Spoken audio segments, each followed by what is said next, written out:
बच्चे सब चीख पड़े। दादाजी और ड्राइवर की आंखें तो जैसे डर से फटी की फटी रह गईं। इस खौफनाक नज़ारे से बचने के लिए ड्राइवर ने घबराहट में स्टीयरिंग को जोर से घुमा दिया। बस बेकाबू हो गई, सड़क से उतरी और एक जोरदार धमाके के साथ एक बड़े से पेड़ से जा टकराई। इंजन बंद, हेडलाइट्स बुझ गई। अब चारों तरफ सिर्फ अंधेरा था और परिवार की डरी हुई सांसों की आवाज। परिवार अभी इस सदमे से बाहर निकल भी नहीं पाया था कि तभी जंगल के अंधेरे से किसी के चीखने की एक ऐसी भयानक आवाज आई जो किसी इंसान की लगी ही नहीं रही थी।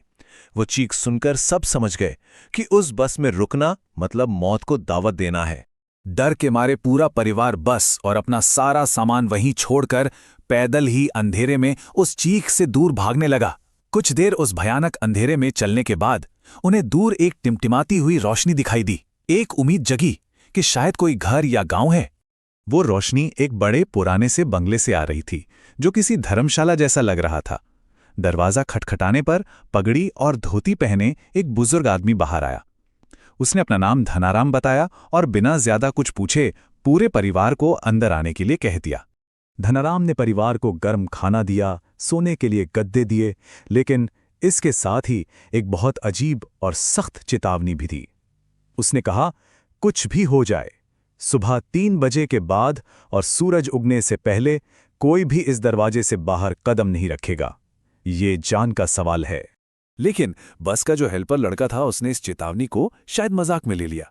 रात 3 बजे के बाद उसे बीड़ी पीने की तलब लगी और वो सबको इग्नोर करते हुए दरवाजे की तरफ बढ़ गया।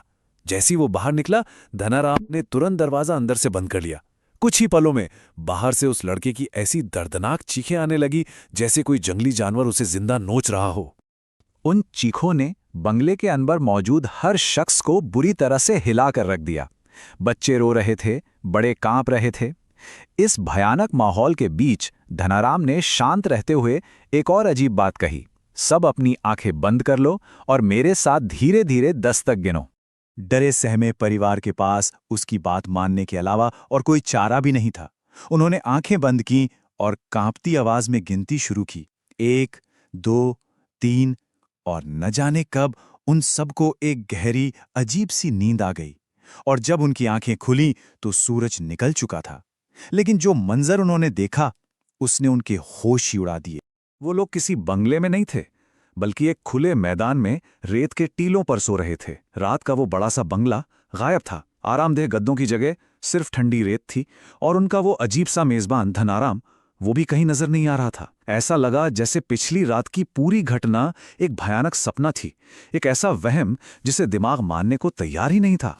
तभी एक बकरी चराने वाला वहां से गुजरा। उसने परिवार को इतना हैरान परेशान देखा तो पूछा कि क्या रात में वो धनाराम से मिले थे। जब परिवार ने हाँ में जवाब दिया तो उस चरवाहे ने जो बताया वो सुनकर सबके पांव तले जमीन खिसक गई। उसने कहा कि धनाराम और उसकी पत्नी धन्नोबाई, उनकी मौत तो सालों पहले हो चुकी है। वो दोनों अब पवित्र आत्माएं हैं, तो इस सड़क पर भटकती हैं।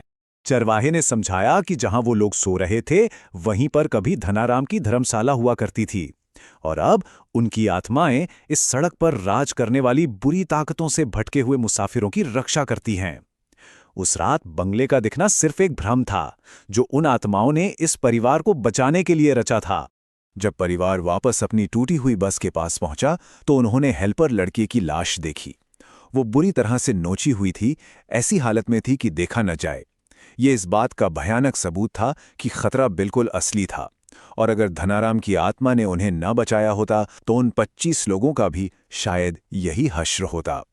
ये कहानी हमें इस गहरे सवाल के साथ छुड़ जाती है, अगर धनाराम और धन्नोबाई भूत थे तो उन्होंने उस परिवार को क्यों बचाया? क्या कुछ आत्माएं मरने के बाद भी इंसानियत और अच्छाई का अपना फर्ज निभाती रहती हैं? ये एक ऐसा रहस्य है जो शायद विज्ञान की समझ से हमेशा